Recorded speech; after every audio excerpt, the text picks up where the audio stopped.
Hello. That was completely unnecessary. Hello, everybody, and welcome to today's episode of Stormlord's Wrath.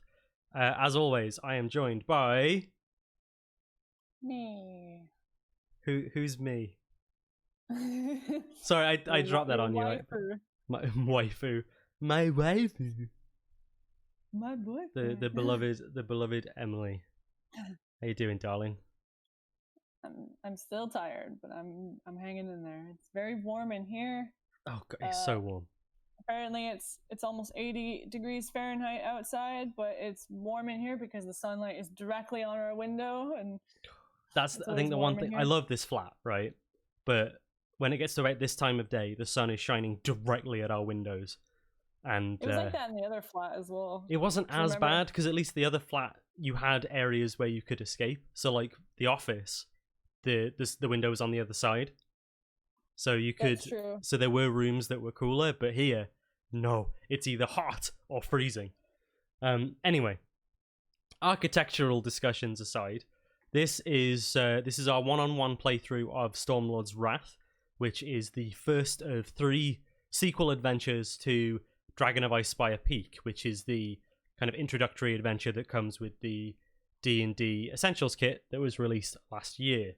So for any of you that are new joining us, Emily is playing Durabel Boulder Bane, an 8th level life domain cleric, and she is joined by Quinn Hightopple, who is a rambunctious little halfling warrior sidekick, as they kind of adventure through the Forgotten Realms.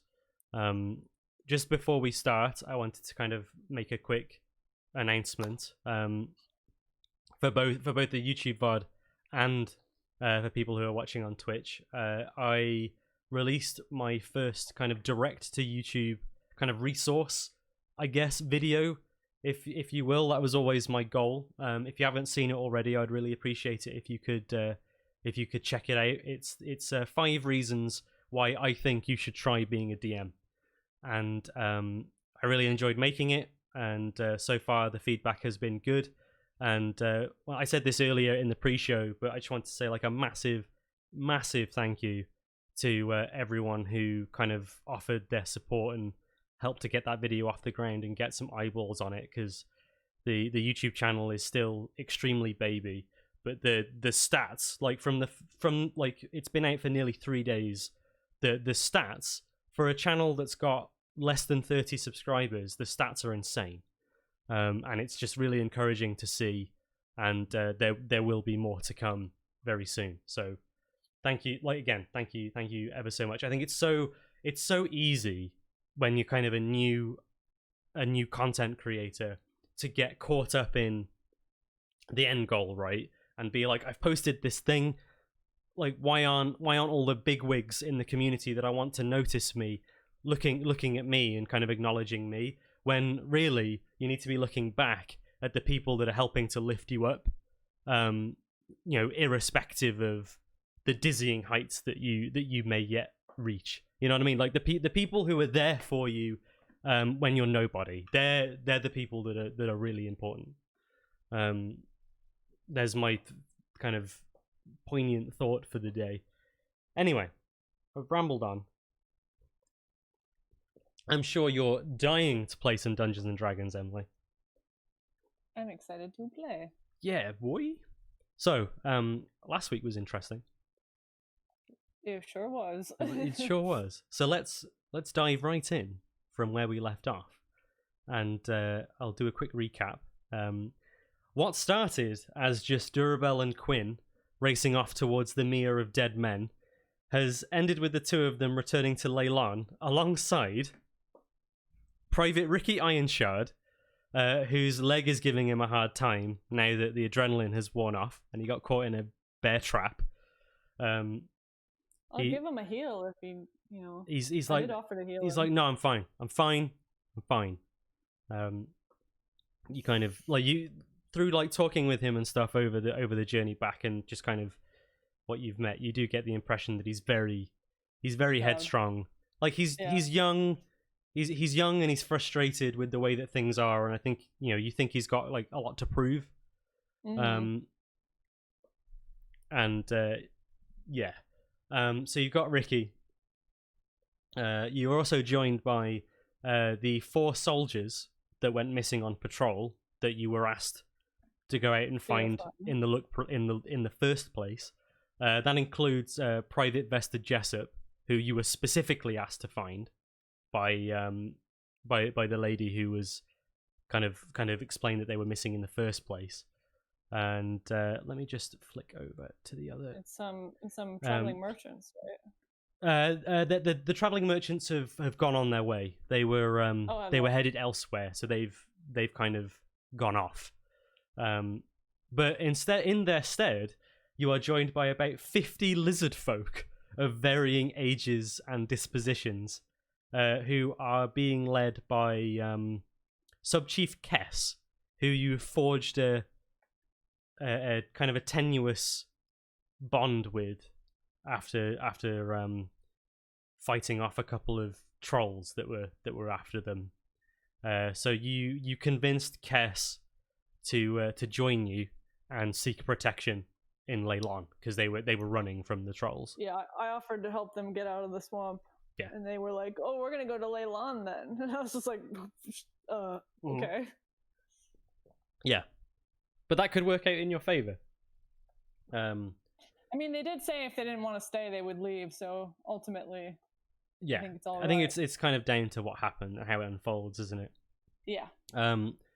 As you arrive back at Leilon, so you kind of come over the hill and the kind of pathway that leads into the southernmost entrance. You see that there's a single guard that's been posted at the entryway, who has presumably been tasked with keeping watch for your return. And the first thing you notice is the interesting face journey that they make when they see you, and then they see the soldiers, and then they see the lizard folk. Kind of just like starting off as like, oh, thank goodness, to oh my god.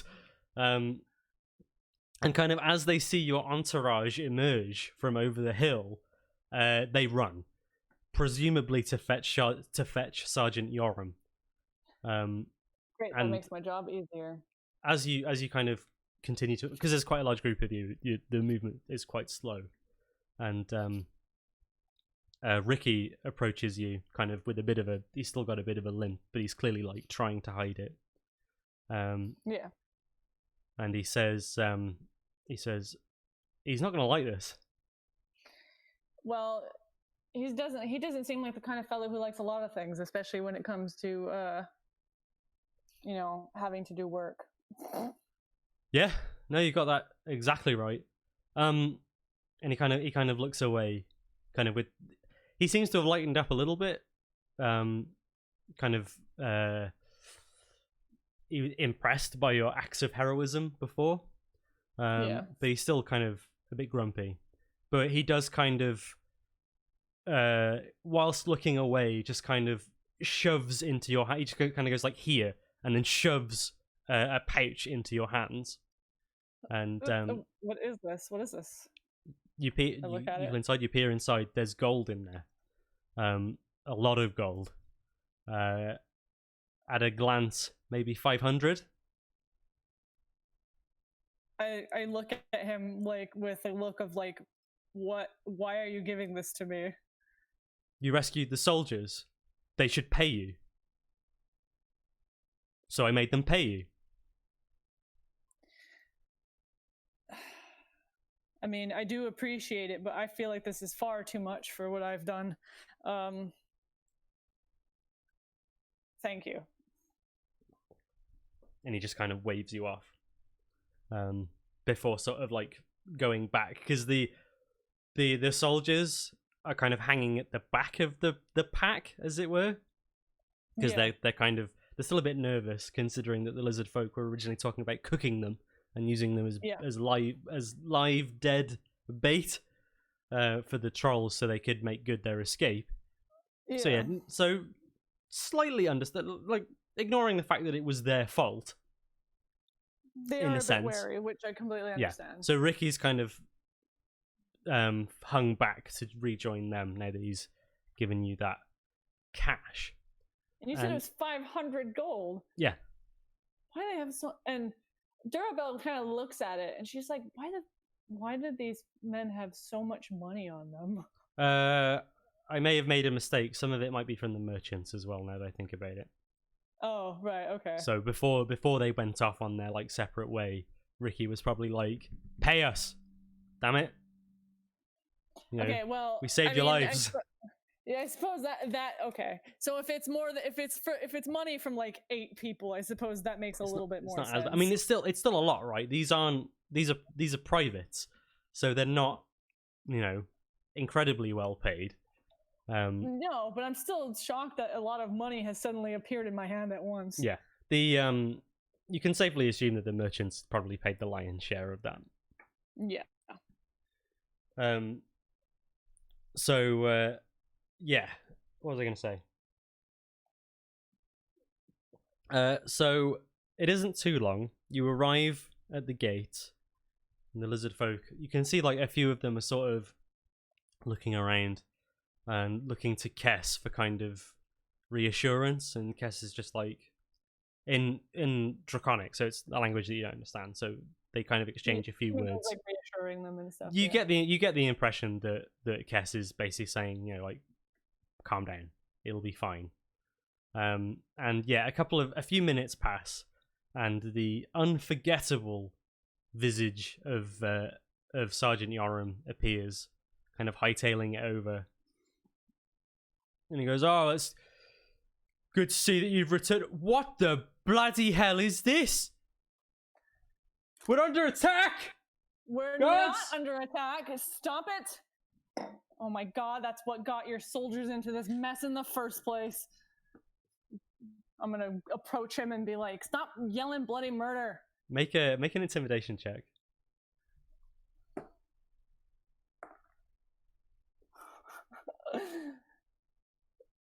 It's a dirty 20. Oh my!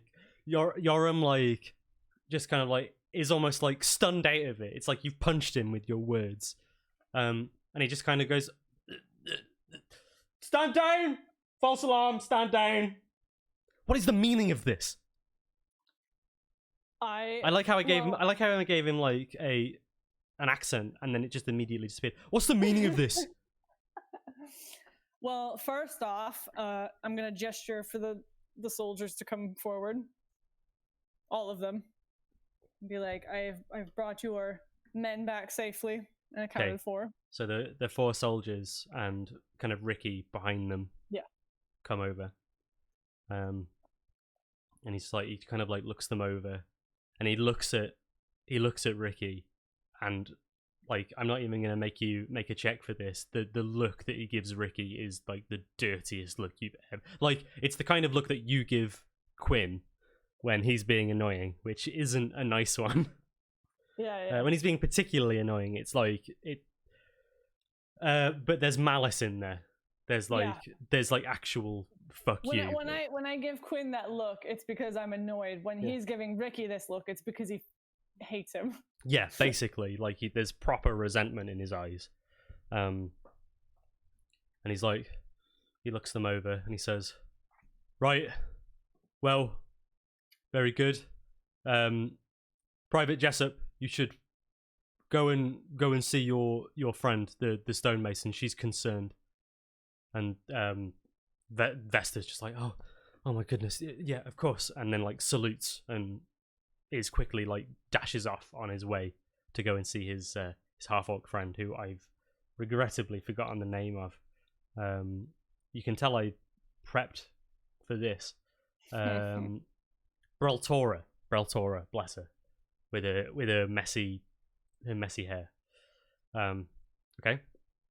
Mm-hmm. And goes, "Right, well," and you can tell that he's a bit flustered because you've intimidated him so much, because you're like so forceful in telling him to shut up. And he's like, "What are these lot doing here?" These lot, I rescued from the swamps that you had your soldiers patrolling. and they are looking for someone to make home and work.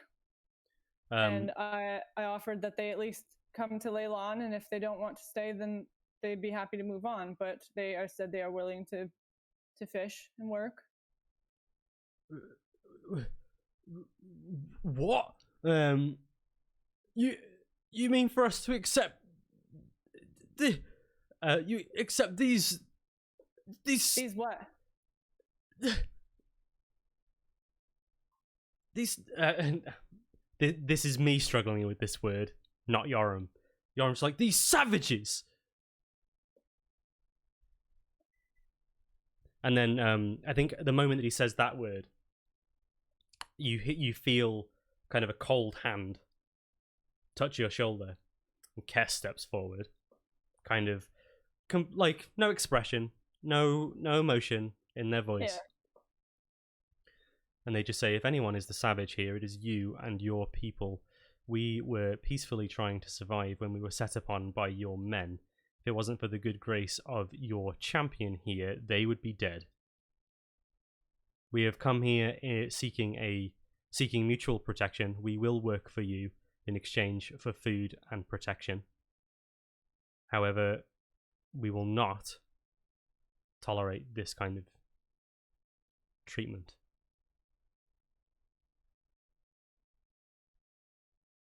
Do you do anything in response to that? Yoram is visibly shaking at this point. I'm going to tell Yoram that he should go get, I forget their names, but basically gather the council together. So there's Griselda, who's like the town, like the leader of the council, essentially. You're basically telling him to assemble the council, right? Yeah. I'm going to tell him to go get the others. Okay. And we can have a peaceful discussion about this. We don't need to sling horrible words around. Durabel is not pleased that he, like, she struggles with her prejudices and she's trying to get better about them, but the fact that he just so blatantly said it to their faces is like really infuriating, like, especially when they're trying to be amicable. Well, yeah, exactly. Like, the person who's not being, like, the soldiers have caused all the problems up until this point.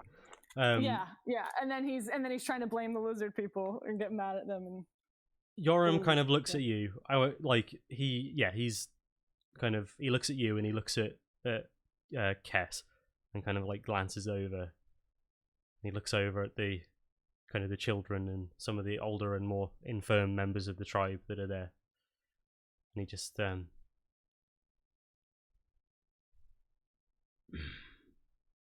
right. I'll assemble the council for an emergency meeting. Meanwhile, and he glances over at the three soldiers that are remaining, and he points at Ricky and says, "Arrest him." And they do. Why are you arresting him? Insubordination.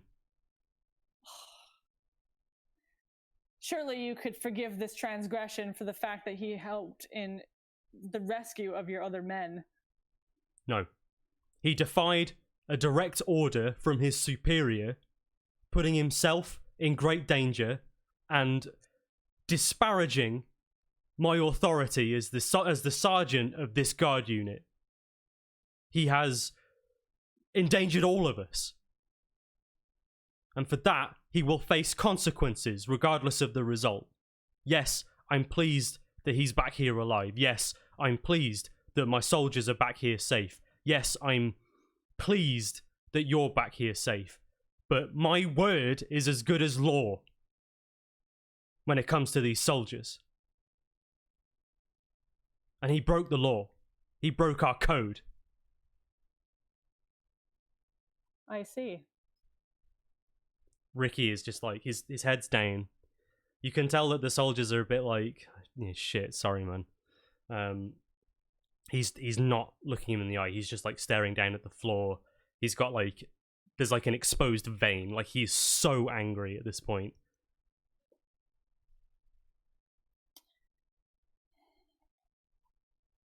Sorry, just to remind me, because it's been a week. When I was asked to work with Yoram, what was it exactly that I was asked to do?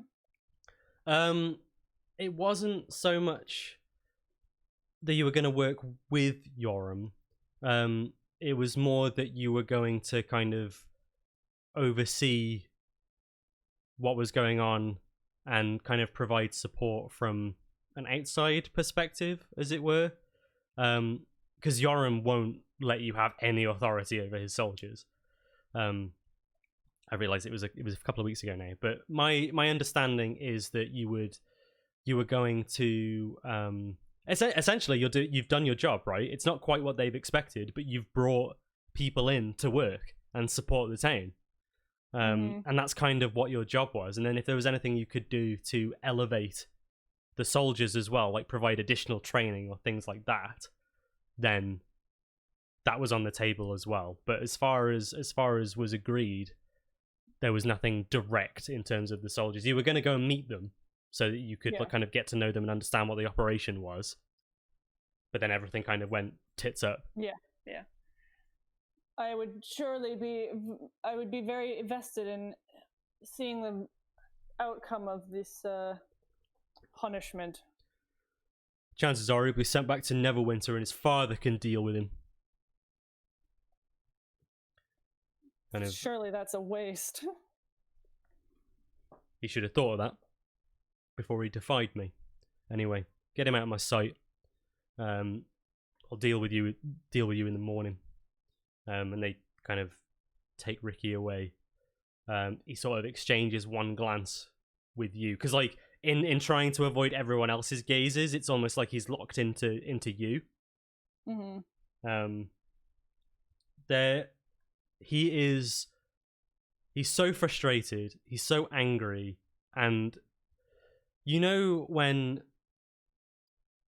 people are like so upset that they get, like, you've experienced this before, I've experienced this before, when you've got like so much going on that everything just gets like tangled up in a lump and nothing comes out.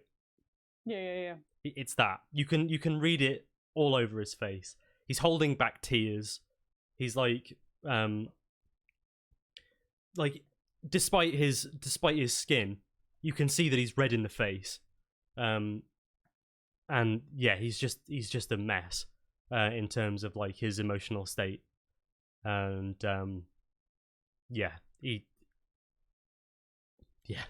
that's all I'm gonna say. Okay. I'm gonna give him a look that's like sort of a look that's like, this isn't the end. This isn't the end of this. Make a persuasion check for me. Oh my god, I actually rolled on my persuasion. 17. 17. You exchange this gaze, and you can kind of see his expression changes in such a way that you feel like your feelings have got through to him. Okay, cool. But he's led away to the buildings within the town, and Yoram kind of like watches them go and then turns around and he's like, stay here, I'll get the council, and then he leaves as well. Thank you. After they clear some distance, Durabelle is gonna make she's just gonna be like, oh, what an irritating bastard. I've only known him for 10 minutes and I'm already sick of him. Quinn's just like, can we just kill him? No, Quinn. We can't just... Can I at least punch him in the dick? You want there's that moment of awkward silence. He's just, you want me to punch him in the dick, don't you? This is the first time that I feel like I've had your implicit consent to punch someone in the dick, except for maybe your uncle. Take it as you will. And that's it. He's just like, yeah, next time I see that guy, I'm gonna punch him in the dick. Maybe, but when it's not an important moment. Like we're having a council meeting. Cass is gonna come over. And I'm sorry he called you such things, Cass. They wave their arm and they're just like, it doesn't matter. My concern is not for the words that he uses, my concern is for the way that he will treat my people. I wanted to ask, what are they doing? Kess says, kind of like looking at what's going on with Ricky. They are, annoyingly, the captain insists that because of the circumstances that the young one is being arrested for insubordination. I mean, admittedly, I was slightly distracted at the time, but the boy showed great bravery. In if he was one of us, he'd be lauded as a champion. As would you be. I would like to make sure he doesn't. He left the town without the permission of his captain, which yes, I sort of understand, but I feel like he is being unfairly treated, and if you can help me make an argument against him being sent away, then I would appreciate it. It seems like a tremendous waste. An organization that punishes those who are mighty in their role of protection. It seems terribly inefficient to remove them in such a manner. Exactly, and well, they need all the help they can get. He deserves. The kid's hot-headed, but he's young. He has time to grow still, and like you said, he's very brave, despite everything. You want to have a meeting with your tribe leaders, I understand. I've called them to come here potentially to speak with you directly as well. Very well. Figured there's no point on me speaking on your behalf when you can just as easily speak for yourselves. I will be here, of course, to make sure it all goes well. I would appreciate your assistance. I may need some level of interpretation. I understand. I appreciate that our ways are different. Your associate may see us as savages, but we see you as wasteful and, as I said before, inefficient. So there is a lot of work to be done for us to reach a mutual understanding, but I do not see it as impossible. You have use to us, we have use to you. Exactly. And it is just a matter of learning to understand each other, and there's no way to do that if nobody gives a little room. And if you're willing to try, then I don't see why they shouldn't be as well. We are mainly only interested in survival. But if it can be mutually beneficial, then that's acceptable. Mm-hmm. So with that little exchange, you see that Griselda, Yoram, and Valdi kind of all gather together and appear. Durabelle kind of has a moment when she sees them coming to be like, I wonder what the hell he told them before they showed up. So Griselda's got like this, like a face like thunder. Meanwhile, Valdi has got this, like, she's got a raised eyebrow. Mm-hmm. And then Valdi sees you and kind of gives you a wave, and then sees all the lizard folk and laughs. You kind of, like, they're a ways off, but you can see that she lets out a chuckle. Griselda kind of elbows her in the side. And yeah, she's very much like, what on earth is going on, sort of thing. Yeah. But you obviously don't know. And Yoram's kind of got the same, he's sucking on a boiled sweet that's maybe a bit too sour for him. As they all approach. Yeah. And Griselda just says, I've forgotten her character voice, but aggressive. Yeah. What is the meaning of this, Durabelle? I'm glad to see you safe. Well, I thought that Yoram would have explained a little bit, but and then I'm going to explain about now that all of them are here, I'm going to explain in better detail what happened and why the lizard, and I'm going to make the point of saying, like, they were attacked by the soldiers, and then we were all attacked by the trolls, and we helped them get away, and then we thought it was best to at least get them here, so they were somewhere safe. When you explain, oh sorry, yeah. when you explain that it's basically the soldiers' fault, actually, okay, so I'm gonna explain this, like how this is gonna work, right? Yeah. So you've got 3 members of the council, we've got Cash. So and you've got Cass, right? Cass. So in order for, because like your goal, your intent, right, is to get them to agree to let these guys stay, right? Yeah. So you need to convince all of them. Okay. Well, maybe I won't say that. It's just, maybe... No. It's that you've done that now, but I will. Yeah. I'm just gonna kind of explain how it works, because you need to. So it's going to be a series of charisma rolls. Oh God. But because you kind of have different relationships with these 3 people, the DCs are going to be lower or higher. Okay. So it might be that with one roll you don't convince all 3 of them, but you convince one of them, and then that's going to shift the conversation in certain directions, and it could affect what they end up doing. Okay. So you explain, you basically explain what happened. Yeah. It's essentially a skill challenge. So yeah, but with a skill I'm not good at. Yeah, well, but there are certain things that might come into that. So go ahead and roll a persuasion check. It's a 10. 10. So you explain that that it was the soldiers' fault, and Valdi just bursts out laughing.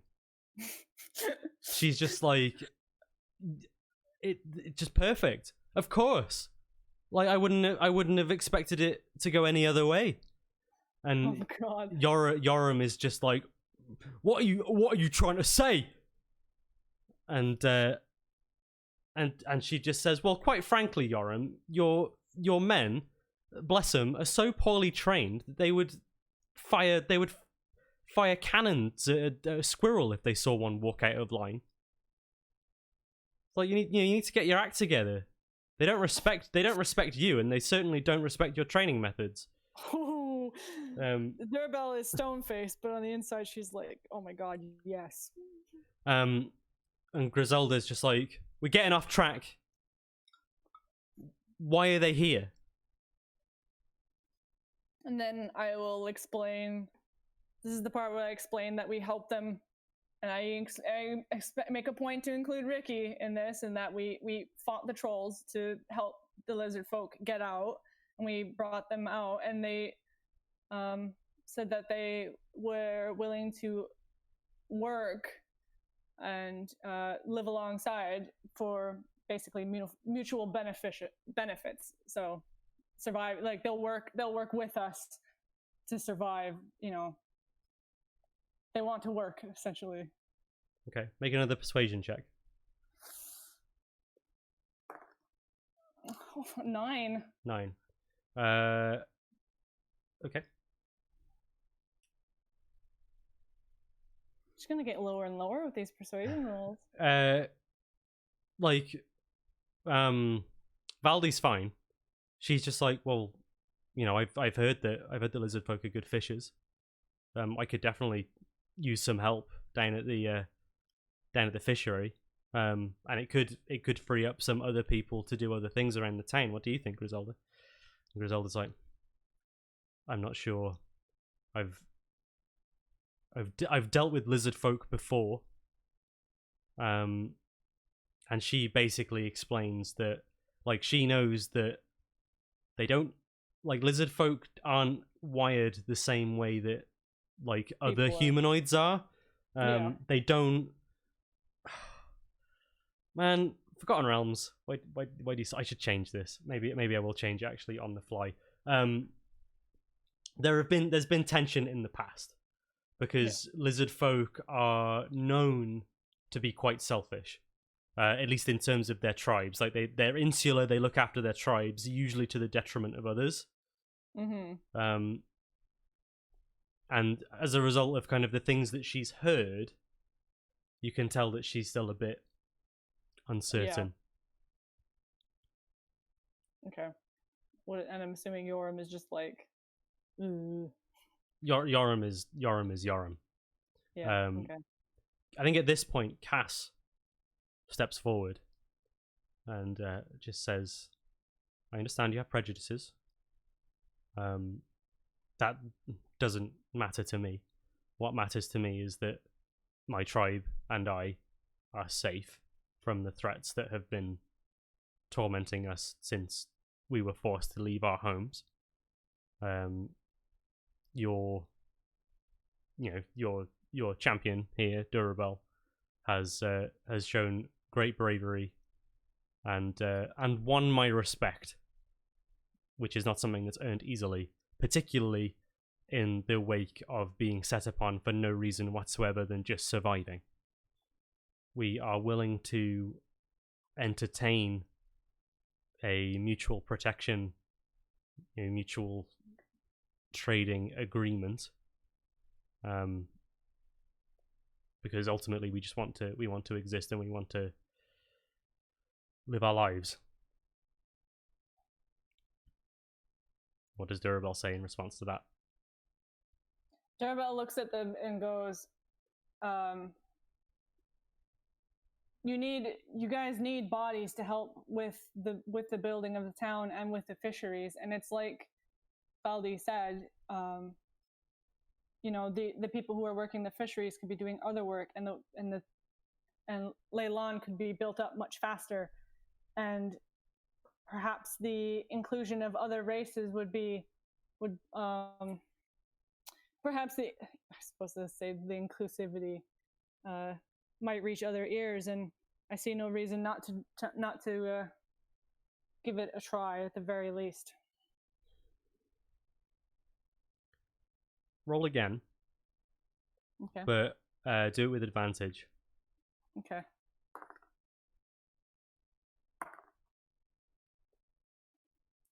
I hate my dice. I rolled a 1 and a 2. Oh my god.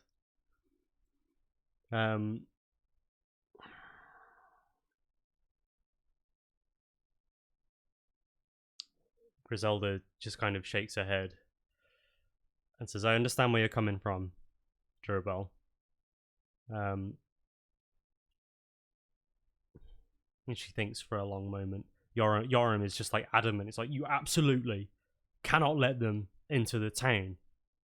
They'll destroy it and be on their, not destroy it, but they'll run us ragged, take all our stuff, and then be on their way. You know what they're like."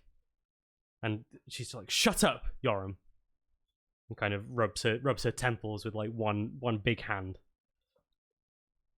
And she says, I trust you, Durabel, and I gave you this task to find kind of able hands and able bodies to help with the reconstruction of Leylon where Neverwinter can't provide." And she turns and looks to Cass and says, "Would you be willing to camp here for the time being and just give us some time to see how things go?" And Cass basically says, like, if you're not interested in what we want, bearing in mind what your people did to us, then we're not interested in staying here, and we're not interested in you. And she just basically says, "Look, we can try it out. We can, see how it goes. But as of right now, I'm not willing to kind of integrate you into the workforce completely. Is there anything that you would like to do?" Me? Yeah.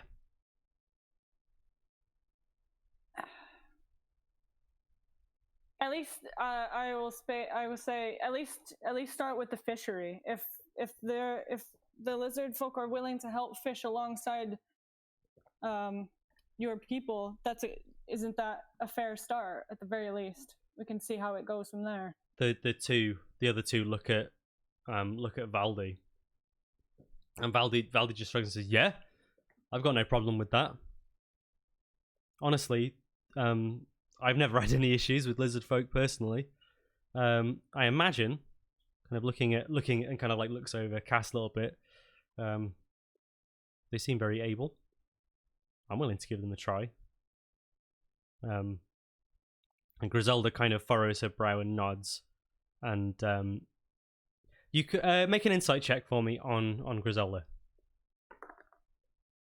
Well, where was that roll a few seconds ago? 22. Griselda isn't particularly bothered about them per se.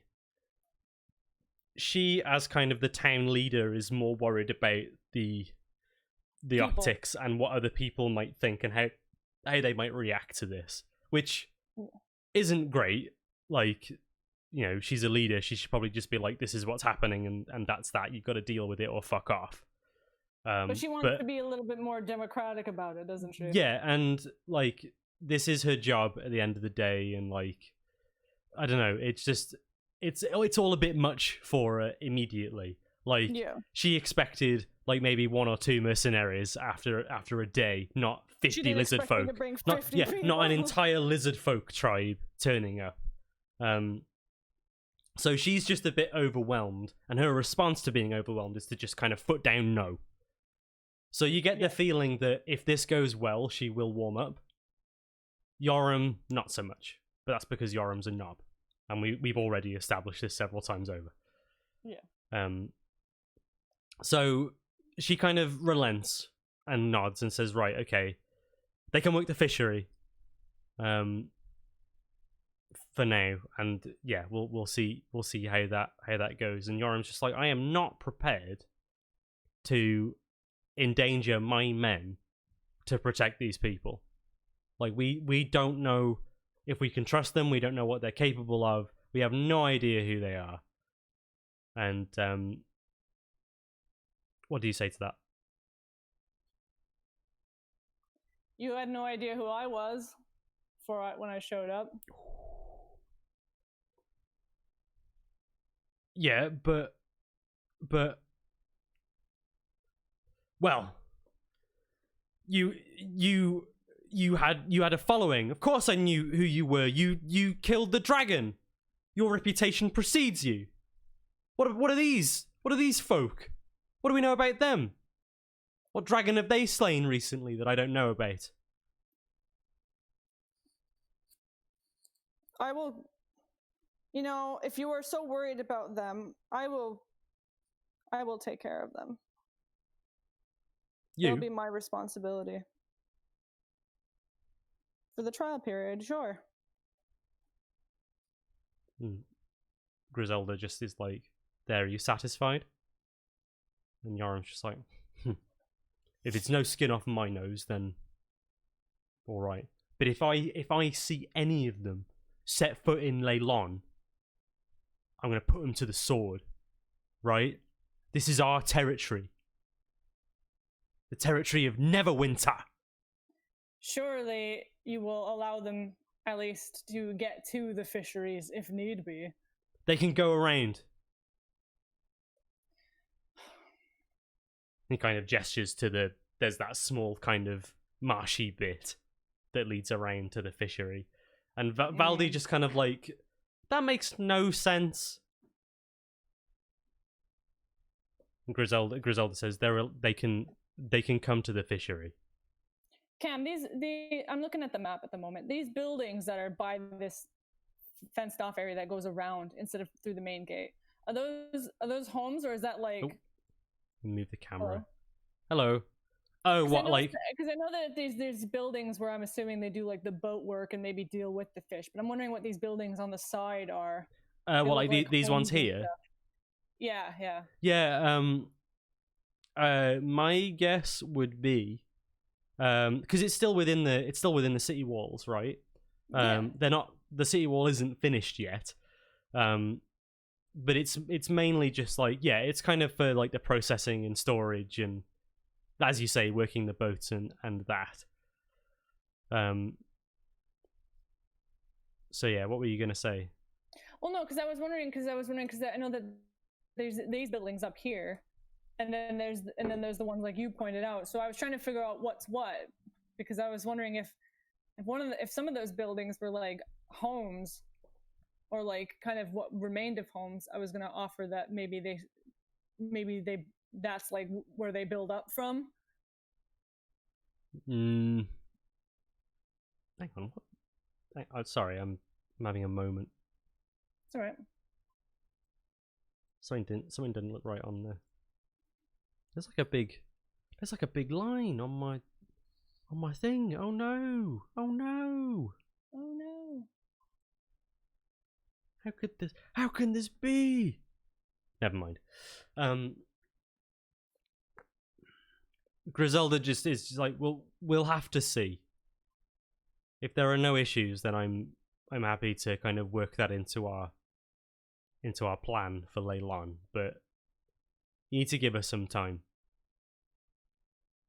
And I'm gonna look at Cass, see what he thinks. Cass Cass is kind of emotionless, right? Yeah. He's kind of watching all of them, and is there anything you want to say to Cass before I do this? I want to ask him what he thinks of the arrangement of trialing working alongside people in the fishery. Like with me kind of like being the go-between. If you wish for us to fish, we will fish. What we want in return is just safety.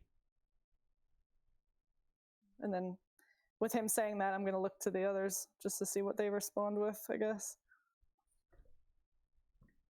Valdi's just like, great, I don't even have to pay him. I'm joking, I'll pay them. Ultimately, at the end of the day, both sides could do with a little bit of support from the other. I don't see why we can't at least try it out to see how it works, especially as I'm willing to be the go-between. Okay. So yeah, it was kind of awkward. You started off really well, and then it went a bit wrong. So you've managed to convince them to let these guys in on kind of a tentative basis. Mm-hmm. You feel that Griselda is unsure, but could warm up with time as long as things go well. Mm-hmm. Yoram, however, different story. And meanwhile, Valdi's just like, yeah, great, more workers. So basically, we've got two ends of the spectrum and then the middle. Yeah, you've kind of gone into it. Basically, you unfortunately, Durabel didn't do that much because that was kind of how they felt at the start anyway. But you got a plan, right? Mm-hmm. And as long as you can kind of make a point of showing them, look, this works and this is good, and it seems like you very much got Valdi on side, so as long as they don't screw her over, then you'll be all good. Yeah. Cool. Okay, so with that, the day is kind of getting on now. So by the time you arrived, it was probably early evening, so it's getting on towards dusk now. Mm-hmm. So it's time for Durabel to return to her home in Leyland. Oh shit! Yeah, that's right. What's it like? It's probably very simple because it was probably only just very recently fixed up to be move-inable. Yeah.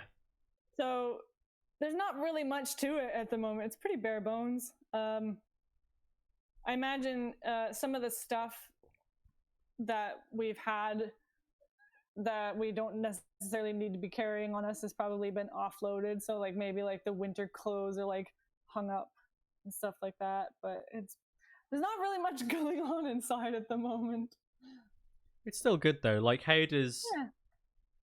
Durabel respond to kind of, because she's kind of been traveling for a long time.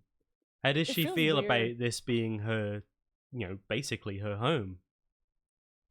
It feels weird. There's a part of her that it's because it's a house and it's just like it's a new house, so there's not much in it, so it feels a little bit empty.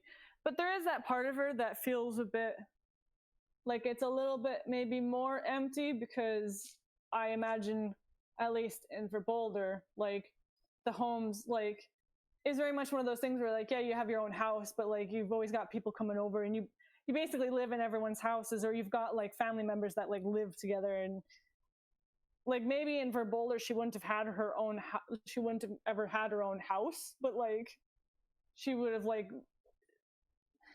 yeah, I imagine it's very much a you live with your family sort of thing. And now she's kind of on her own, and it feels just a little bit more empty, I guess. So there's a part of her that feels a little bit sad, but she also is like, well, if I really feel sad about my family, I could just go look for my brother. Yeah, that's true. Like Duradon's still kind of out and about. Yeah. Maybe he even now once he's found out that you're back, maybe he even comes to visit. Yeah. And maybe there is that part of her even that's like, I have a house where, I'm basically alone except for Quinn, but yeah, Quinn comes and goes. Yeah. He's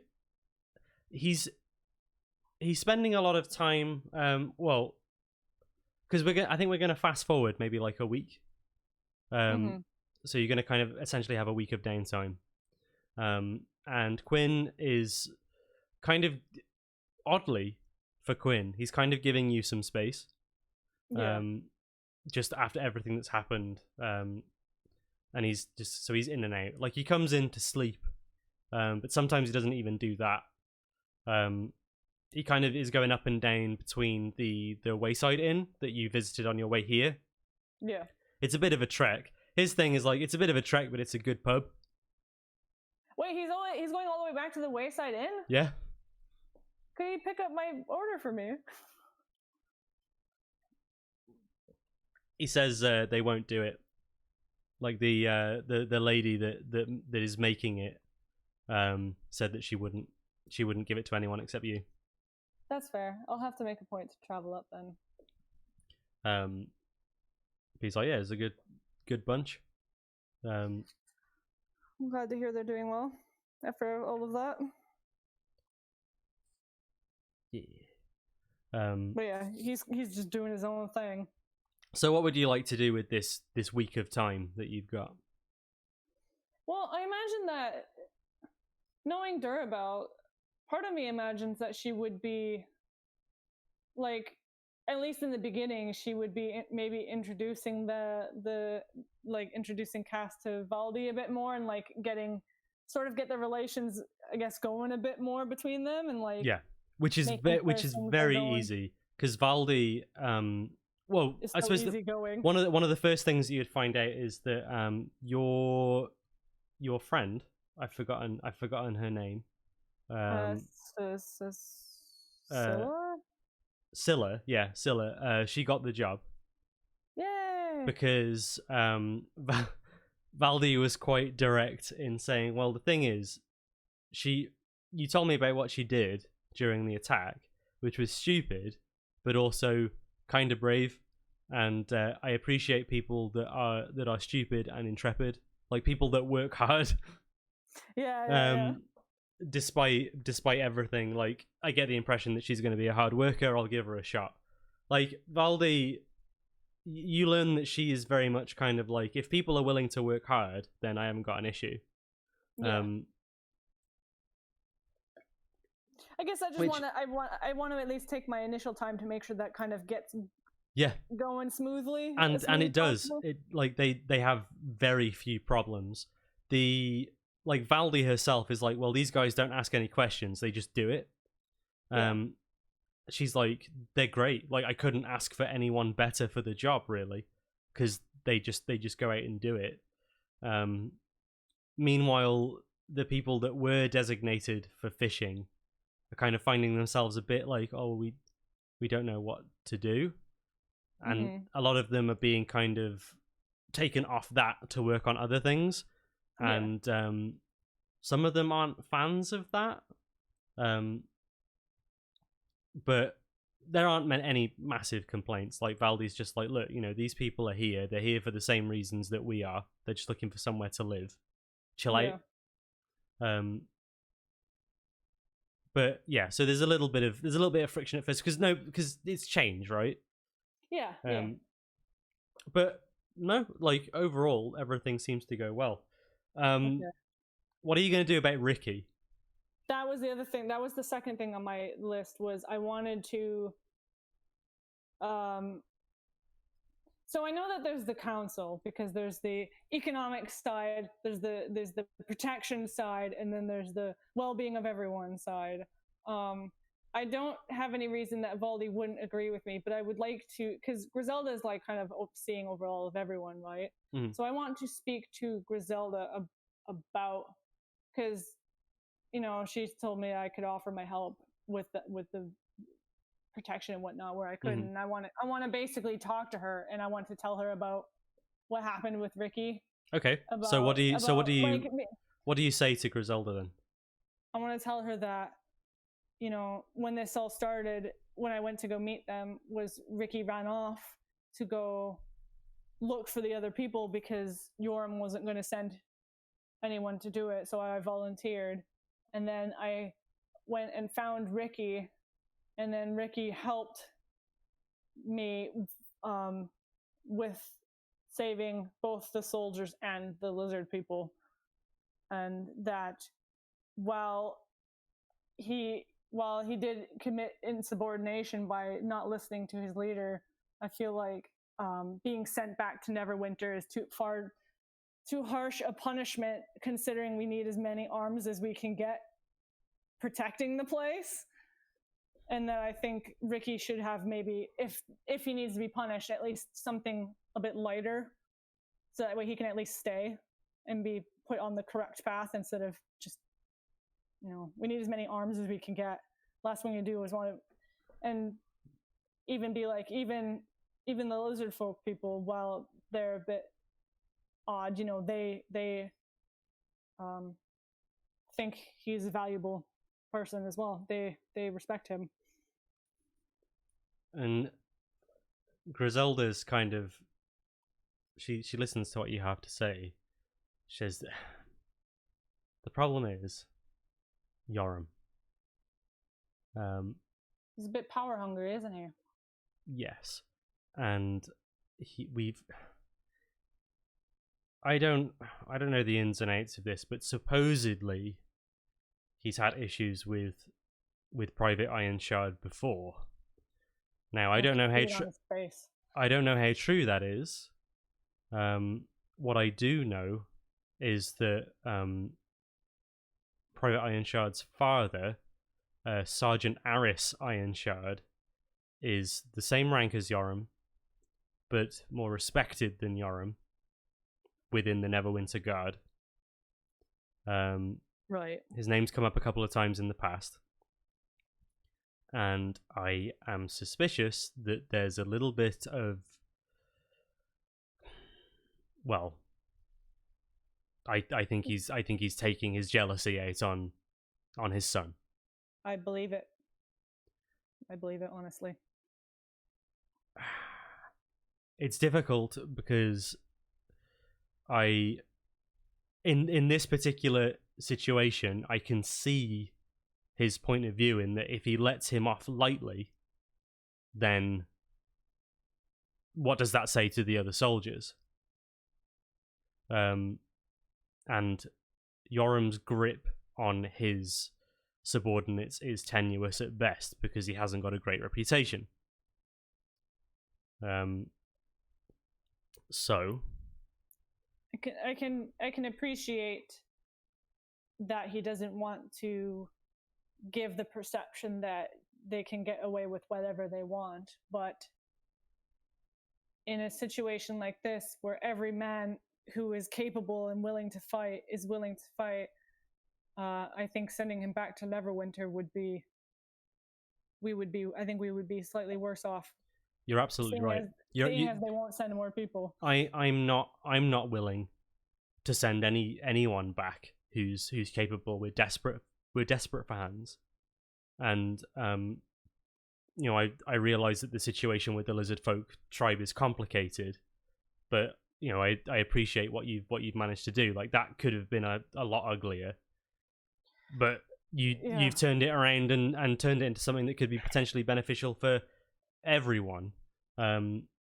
So there's that, and if it is as you say, in that Ricky, as well as yourself, Private Ironshard, as well as yourself, have been able to win the respect of these people that are pretty alien to us, then that's not something to be ignored. Yeah, exactly. My question is, will this continue to happen? Will there continue to be friction between Private Ironshard and Sergeant Yoram? Is this going to keep happening? And what happens then if it continues? There's clearly issues on both sides. Yeah. No, well, Ricky is clearly young and definitely has a lot of built-up frustration, and that's something that he needs to work on. But I also, if what you said is true, I also think that Yoram needs to work on his own anger and where he is directing his frustrations, as he is unwitting. He is, whether he realizes it or not, alienating his own people that he's supposed to be leading. Griselda kind of uncorks a water skin that she's got at her side. It's clearly full of ale. Not surprised. And she takes like a massive swig of it and goes, I've been saying this to him. I've been telling him that the reason that his men don't respect him is because he's so bloody spineless. But I don't know. Short of forcibly putting a spine in him, I don't know what to do about it. And it's we deal with the card. We work with the cards that we're dealt. Have you spoken to Private Ironshard? Not since the incident, because Yoram had him arrested and I've not a chance to go see him. Maybe you need to find out what he wants. Maybe that's the most important thing here. You're right. I will see if one of the guardsmen will direct me to where they are keeping Private Ironshard, and I will see what he has to say about this. Don't get me wrong. I am keeping a very close eye on Sergeant Yoram. Fortunately, we are quite lucky in that Galio Elibro is arriving tomorrow. I was about to ask that too. Yeah, supposedly he's on his way, and he's a big fan. Yoram is a big fan of Galio for whatever reason, and I'm hoping that will calm him down a bit, or at least subvert his attention enough that he stops causing these problems. Galio seems like the type of fellow that, I suppose, if I want help in helping you guys dealing with the guard and stuff, I suppose Galio is somebody, it sounds like, who I should get on side. Galio, from what I've not met him myself, but he's a wizard, so I expect him to be arrogant, and I expect him to be eccentric. So we'll see. Yeah, that is fair enough. But I've always made it a personal rule not to get on the bad side of a wizard, so somebody who can make my face explode just by looking at me. Yeah, those are wise words to live by. Yeah. I appreciate you hearing me out, Rosola. You've done so much for Leyland. I couldn't not. You've already done more for Leyland than that prick has. Well, I'm just doing what I can. Very good. All right. Well, I hope it works out well. Yeah, and then I'll give like a nod and be on my way. Okay. Let her get to her drinking. Yeah, she's just like, yeah. Yeah. And then, because I've got, I think maybe Durabel would have spent the last of her time, like, because I'm assuming Yoram takes the soldiers through like morning drills and things like that, and yeah, so she would just be like observing, kind of listening, watching, seeing how it goes. Yeah, it's very straightforward. So, I mean, you've not had military training, so you're just kind of like, okay. I mean, you were trained in the Boulder just kind of by your family. So it just kind of seems like a much more regimented version of that. You can definitely tell that Yoram kind of delights in it a little bit too much, maybe. Mm-hmm. And maybe pushes the soldiers a bit further than is maybe required. Yeah. You know, a morning drill is supposed to kind of get the blood pumping and get you ready for the rest of the day. Half of them are knackered by the time they come out of it. So there's that. Ricky. Yes, I want to find Ricky. I'm gonna ask him one of the I'm not gonna ask Yoram. I'm gonna ask one of the random soldiers. Because we'll probably say this is the same day. Yeah. As you spoke to Griselda, maybe later on in the day. Yeah, I'm just gonna catch one of the guys. Like, make sure Yoram. I'm gonna catch somebody where Yoram isn't around and just ask. Yeah, and they tell you because they respect you. They tell you that he's just basically being kept in like a makeshift jail cell that they've put together for stuff like this. Okay. That's kind of at the back end of town. Okay. Near to, because they've made like a barracks, sort of, not a barracks, but basically there's housing for the soldiers. Yeah. And it's down there. Yeah. So I'm gonna make my way there and go find him. This guard kind of just like follows you and lets you in. Yeah. And just kind of knocks on the door. Just says, "Oi, I ain't shard. You got a visitor?" Ricky's just like, piss off. Not to you, to him. Yeah. And the guard just like shrugs and opens the door, and you see Ricky sort of sitting in a kind of ramshackle looking holding cell. The bars are made of wood. It's not really keeping anyone there. It's more the principle of the thing. Yeah. And Ricky is just sat in there feeling sorry for himself. I'll just walk into saying, is he looking up or is he kind of looking away like he always is? Yeah, he's not looking at you. I'll just walk up and just say, "Hello, Ricky." Hey. I'm sorry it took me some time to get here. I wanted to speak with you about how you were feeling in light of everything. Right. What do you think I'm feeling? This is stupid. I think you're feeling pretty angry. I think you're feeling pretty sorry for yourself. I think you're trying to decide if you want to stay or go back to Neverwinter. I don't want to go back to Neverwinter. What? I do, but... and this is kind of... You can tell that he's kind of opening up to you maybe a bit more than... Yeah.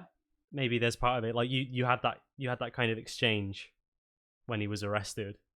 And maybe there's the whole thing of like you're kind of an outside force, yeah. So and it just kind of comes out, and he says, "I didn't want to come out here, but my dad, I wanted to work in the same unit as my dad, but he said that he would be accused of favorable treatment, so he sends me out here to the boonies with a guy that hates me for no reason, just because of who my dad is." And I've told him, like I've tried to tell him that I don't like it here, and I don't like the way that Sergeant Piss Pants throws his weight around.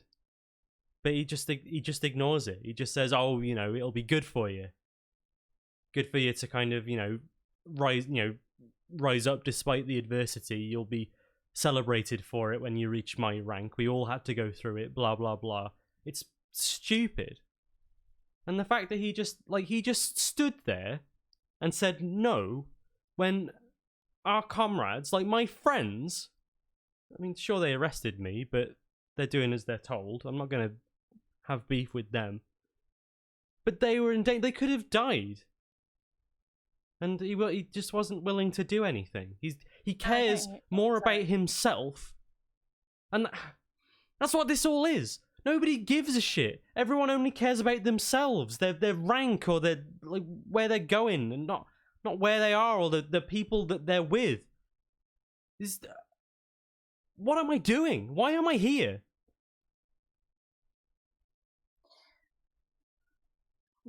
What do you want? What do you want to do, Ricky? I can do whatever I can in my power to keep you here and to try and help you and try and fix what's going on, because you are right. Yoram is acting incredibly shitty, and I imagine some of your friends are feeling the same way. I imagine they are wondering why they're here dealing with a man who is more than willing to grind them into the ground for the fun of it instead of actually doing the job. I just want to help people, you know?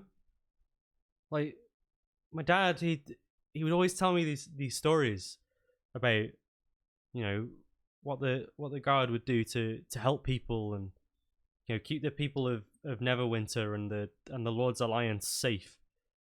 But the longer I stay the longer I've stayed here, and the more I've been pushed around, and I just don't see it, you know. Yeah. It just seems like it's not about helping people. It's about helping yourself. All these people like commanding everyone, and I don't know, man. What do you think I should do? You're an adventurer. You've done, like, what have you done? Like, it's so much more than we have.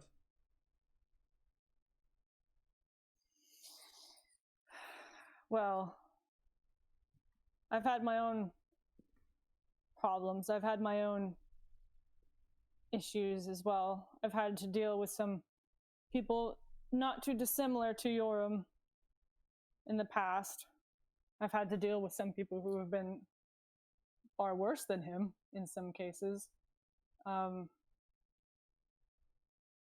Ultimately, you want things to change around here, and I am here to help the town for the better. So I think if I am going to do that, I think you would be a great help in that. And I think despite everything, I think you are a very strong and a very brave person, because despite being arrested and despite these frustrations, and you still jumped to save those people. It's just a matter of, it's tough, but sometimes you have to appreciate the position that Yoram is in, as well, as detestable as he is. I do not agree that of his decisions that day, but sometimes that is a decision that has to be made.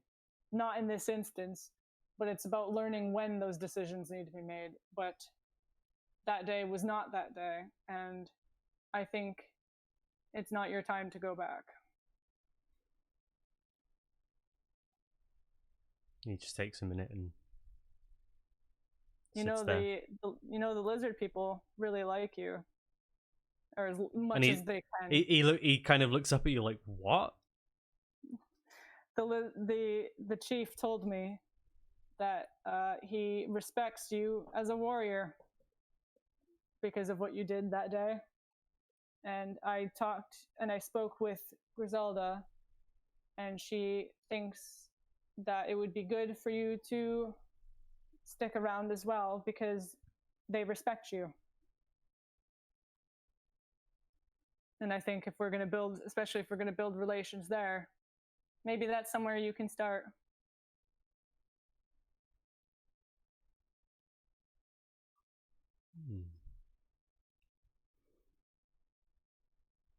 Mind you, I'm going to be going head to head with Yoram. I can already see it happening. You kind of, because it's already happened. you kind of look at him, and he's kind of raised his head now, and he's looking at you, and for the first time since you've met him, he's got this smile, and it's like a really big, like proper, like for a kid his age, because he's only like 15, 16. And it's just a really nice smile. And he's got like a tears kind of welling up in his face, and he's just like, a warrior, huh? They think that they said that. They did. Huh.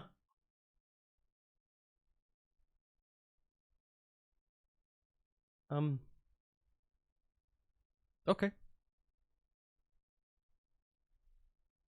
I think I know. I think I've made a decision. What's that? You're gonna have to find out.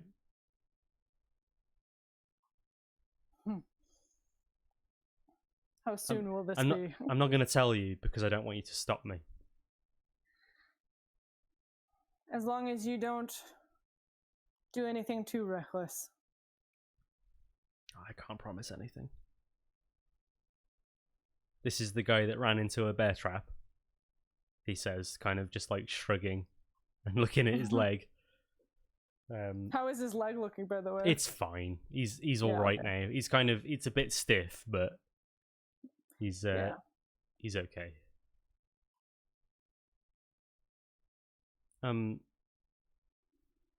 Thanks, Dorabelle.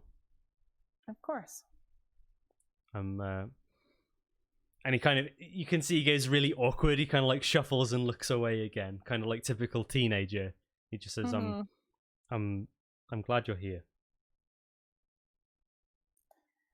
Thank you. I'm glad to be here. Even if this wasn't a position I expected. I work with what I'm given. Okay.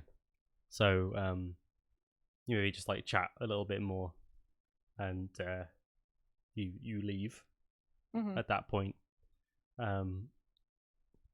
And we'll come around. I think we'll come around to the results of that next time.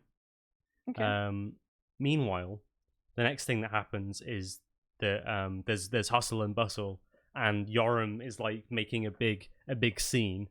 You're like, everybody have your attention, please. Oh, is Galio coming? Galio Alibro, Wizard of Neverwinter, revered scholar, is arrived. Oh, sorry, not to interrupt this moment, but has any point during all of this Quinn punched Yoram in the dick? No, he's biding his time. Ah, okay, that's fine. He's like, not yet. There'll be a moment, and I'm waiting for it. Okay. Anyways, back to what we're doing. Yeah, and then like next to him, there's this bloke. He's got like kind of messy, like just this like head of curly black hair. He looks a bit. He's got like big eyebrows. He looks completely checked out. Like he's drunk. He's wearing like black robes that are like a size too big for him. With the crest of Neverwinter kind of emblazoned on it. And he just kind of like shoves Yoram out of the way, and he's like, Yoram, you don't... Look, there's no need for this. Hello, everyone. I'm Galio. I'm going to go in there. And he points to the tower in the center of town. Where are we? Kind of... I can't remember how I do this now. Is it this? How do I... No, I've forgotten how to force the camera. Oh, It's because I'm not on the DM one. I'm on the players one. But yeah, the tower in the center of the map essentially. So he points up to that. And he goes, I'm gonna go in there, and I cannot stress this enough. Please don't disturb me. I'm gonna be very, very busy. Is there anything that you would like to do? Are like Griselda and them introducing themselves or anything? Yeah, there are people there. Griselda's like saying that, you know, basically saying that he's going to join the town council.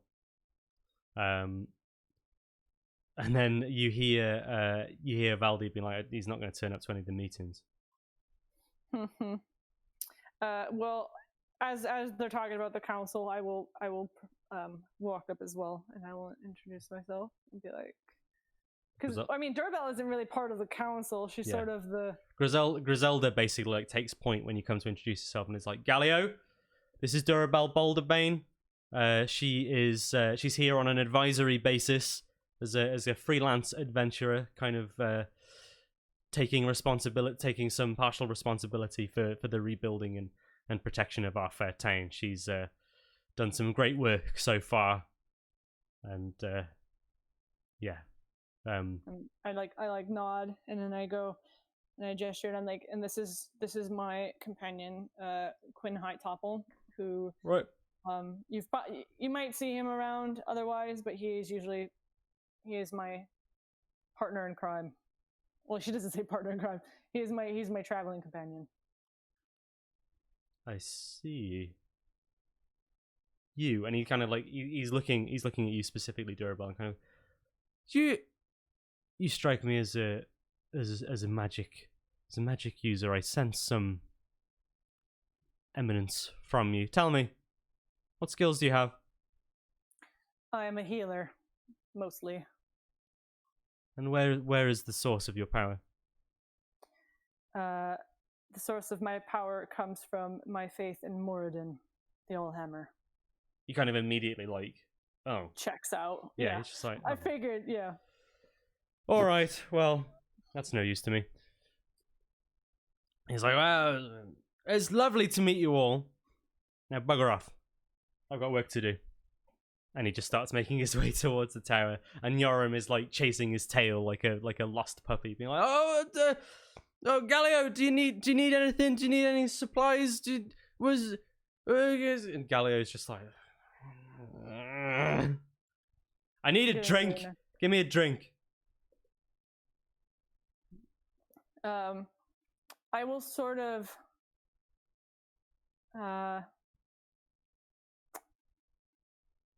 I'm gonna after is he gonna go run for a drink for him?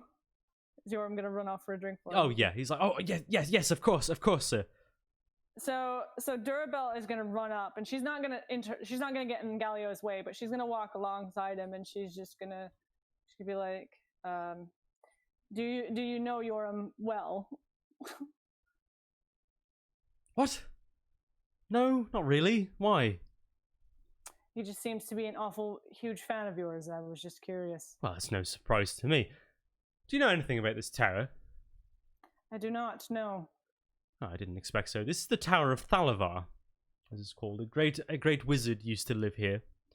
And legend has it that he constructed what's called a planar beacon. Do you know what one of those is? Does Durabel know what one of those is? Roll an Arcana check. Oh my god, a natural 20! Oh my god, amazing. So, yeah, it's just 20. 20.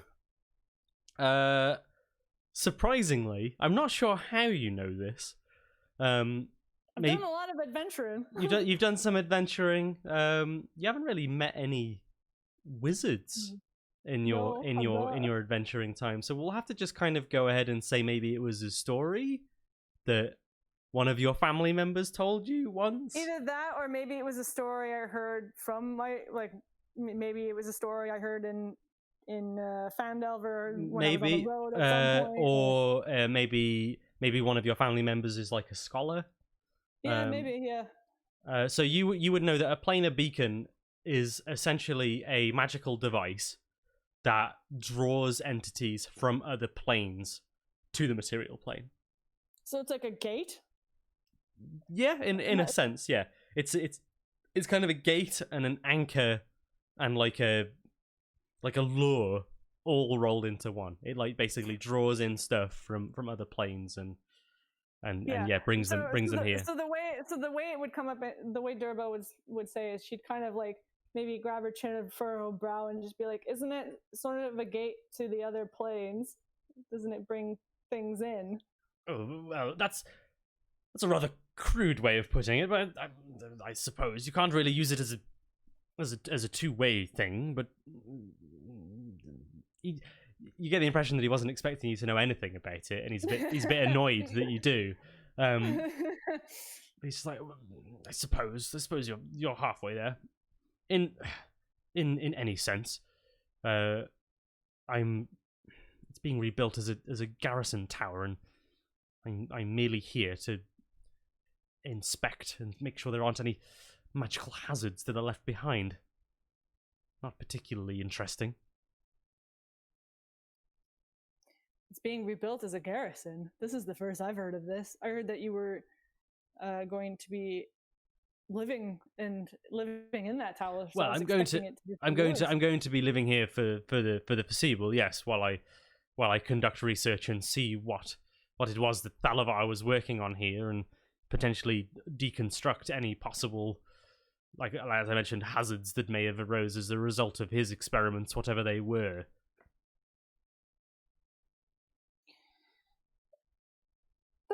This is a random question, Galileo, but do you think that whatever he was doing had anything to do with the reason why this place was recently destroyed?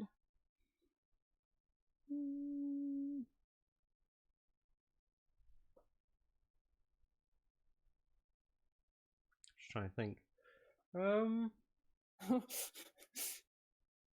Those curveball questions, man. What would he know? He says, well, yes, potentially. I mean, with any magical pursuit, there are always dangers, and whatever happened to this place happened rather suddenly and without much explanation, which leads me to assume that magic was involved in some way. But of course, if magic is involved, there is an explanation. It'll be a very simple explanation, but hence why it's of vital importance that I am here and that I go about my studies undisturbed. I completely understand, and I will do everything in my power to make sure Yoram doesn't bother you. Seeing as he has other business to be tending to. Right, well, yes, good. Although, let him come back with that drink. I could really do with a drink. I understand. And he just shuffles off into the tower. Strange fellow. Then again, I always hear that wizards are weird. Can I punch him and all? Probably not a good idea. You could probably, he could probably vaporize you pretty quickly. I wouldn't do it. Look, Durabel, I just want to point out once again, I've killed a dragon with your help, but I think I can handle one nerd. All I'm saying is we don't know how powerful he is, so maybe be careful where you swing that fist around him. Fine. Okay. Yeah. Is there anything else you would like to do before we move on to other stuff? I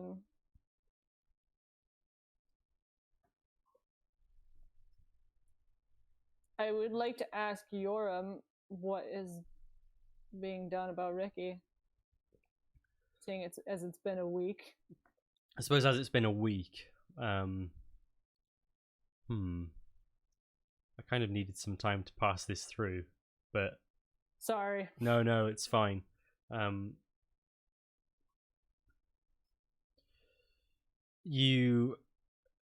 think you go to do this, right?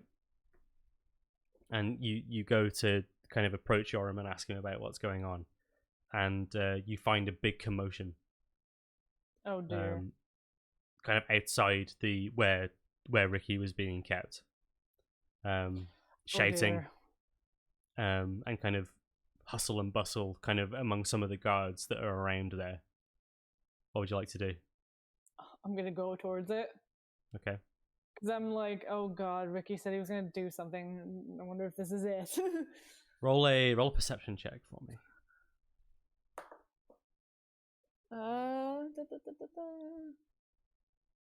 Perception. 17. 17. You hear the guards chatting, like some of them around, being like, Have you heard what Ricky's done? He's handed his badge in. Not his badge in, but like he's handed his crest over. He's quit. Oh my god. Oh dear. Okay. he went up, like Yoram went in to give him a court martial and send him back to Neverwinter, and he's told him that he's not going because he's quit. He's leaving. I'm gonna stop I'm gonna catch that guard that's talking about it, and like he's quit the force. Yeah, he's quit the guard. Amazing. Honestly, I saw it coming personally. He's clearly bullshit, but I knew that was gonna happen. Like Ricky and Yoram have never seen eye to eye. This was coming eventually. Do you know if Ricky's still in town? Oh yeah, he's over there, and he kind of like points, and Ricky and Yoram are in a shouting match with each other. Oh. And it's basically like Yoram saying, "You can't do this! You can't do this to escape consequence for your actions, Private Ironshard." And he goes like, "My name is Ricky Ironshard. I am not a private anymore. I am quitting this bullshit force. I am quitting. You are not my commander anymore. I'm done. I am done with you. I am done with the Neverwinter Guard. I am out." Durabelle's standing next to those guys, and she audibly like sighs. She's like, "Oh god." And then Durabelle kind of is like, maybe straightens her belt a little bit, and then walks over. Okay. What's she shouting match? What is she gonna? I think as you come over, Yoram like immediately turns around, like laser like locks onto you, and be like, "You, have you had a part in this?" A part in what? What's happening? In putting ideas into this private's head that he can just leave. What? I look at Ricky. Ricky just looks at you with this big shit-eating grin, like, yeah. And you can see like he's still wearing his armor, but like the cape and the colors of the Neverwinter Guard are gone. He's taken them off. Right. Okay. I mean, no, I don't know what's happened. No, this is the first I've heard of it. Because I heard reports that you were seen visiting Private Ironshard. What were you talking about? What have you put in his head? And Ricky's just like, nothing, right? She just made me realize that I don't need you. I don't need my dad. I don't need this guard to do what I want to do. The people outside, those lizard folk, right? They respect me. You don't. He doesn't. I don't need you to help people. I can do it on my own. Durabelle looks a little shocked, but kind of, she doesn't. I mean, yeah, she's shocked, but she's kind of gives Ricky a look like, yeah, I can see why you did this. Yeah. Kind of like you stand up for yourself sort of thing. And Yoram is just like, Private Ironshard, you put your colors back on right this instant, and you will face your court-martial with dignity. I will not allow you to disparage our good name any longer. And you can see he's like bright red in the face. Commander Yoram, I think shouting isn't going to do any good here. I think if you're going to speak, if you want to figure this out, I think you need to tone it down a little bit. You were causing quite a scene. I am not causing a scene. This disgrace of a soldier is the one causing a scene. You will fall in line, Ironshard. No, I won't. You can't tell me what to do anymore, Yoram. What are you gonna do? Oh my god.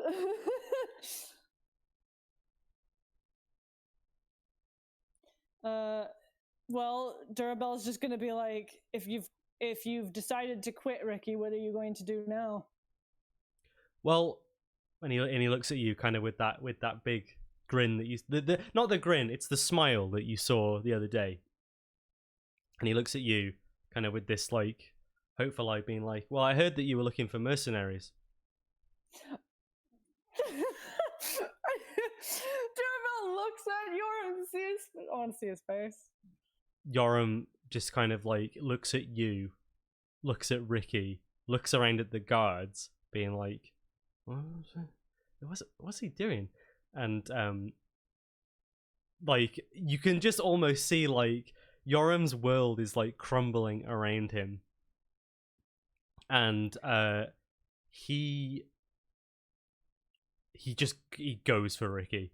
He just like he rears up and is just like, you, and he like reaches his hand out and he goes and he grabs Ricky by the neck. I'm gonna shove him off. Okay.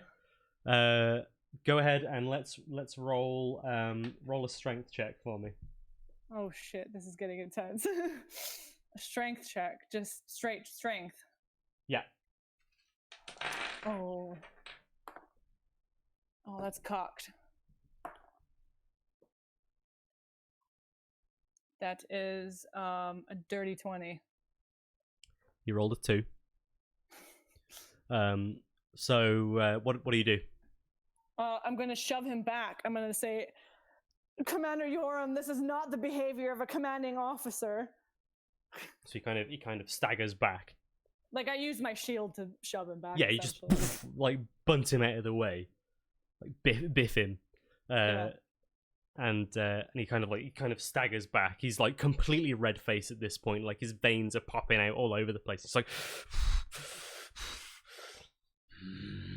I'm gonna give him like a hard look. That's like, if you have any respect for the Neverwinter colors, you won't put your hands on anybody like that. Roll an intimidation check, and roll it with advantage because you shoved him.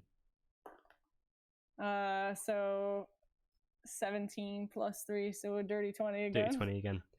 He looks around at the guards, and the guards are all kind of like looking at him like, Sarge, what are you doing? Like this is a complete mess. And there are people looking at Ricky being like, you know, you've done the right thing. Like this makes sense. Because as Griselda said, like there have been problems with these two before. Yeah. And he just kind of like wipes his brow, and he's just like, all right, fine, Ricky Iron Shard. Fuck off then. You're not welcome in my unit anymore. You are relieved of duty. And I will make good on what I said the other day. I will be reporting back to the city. I will be reporting to your father, and he will not be pleased with this.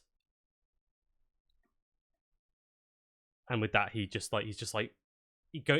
to like turn.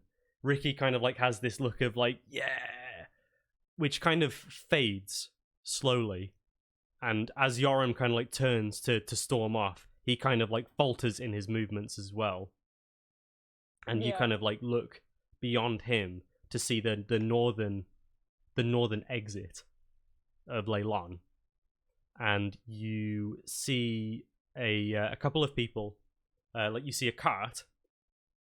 It's quite a large cart. It's a cart that's meant to be pulled by 2 horses.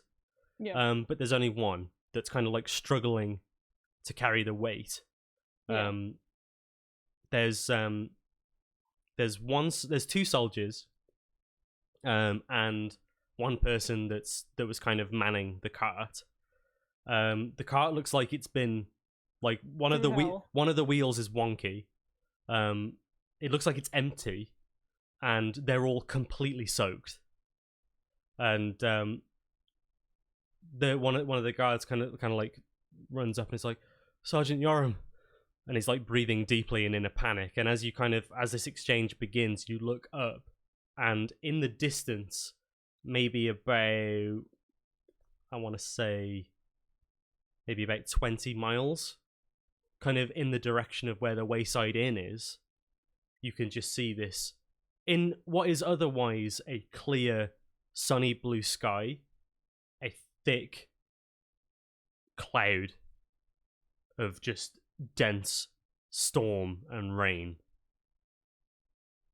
right above where the Wayside Inn is.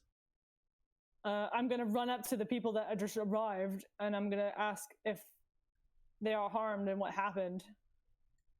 They just say, no, we were making our way to the Wayside Inn to collect some supplies, and just this storm came out of nowhere. There, hail and lightning, and the hailstones were the size of apples. They're battering us, and lightning struck the other horse and killed the poor thing instantly. The cart was a mess. We couldn't pick up any of the supplies. We couldn't stand up to it. We just had to leave. I don't know what's going on.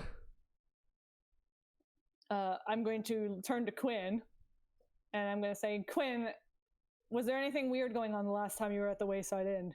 No, this is new. Right. But he seems quite perturbed by it. Yeah. Well, that storm does not... Anytime I hear rumblings of a weird storm and see it, my mind goes to one obvious place. I'm going to be like, fetch Lily. We need to go... Does the storm look like it's moving? You can't tell from this distance. Fetch Lily. We need to get closer to see what's happening. Right. And he goes and does exactly that. So you're going to make your way? Yeah. Okay. So, but I will really quickly tell Ricky, like, you know, because I'm assuming he'd know where my house is, so I'm going to tell him that, you know, he's free to wait there for me to come back. He's just like, okay. Yeah. He's had... This is a victory that he's been dreaming of for a long time. That's the impression that you get.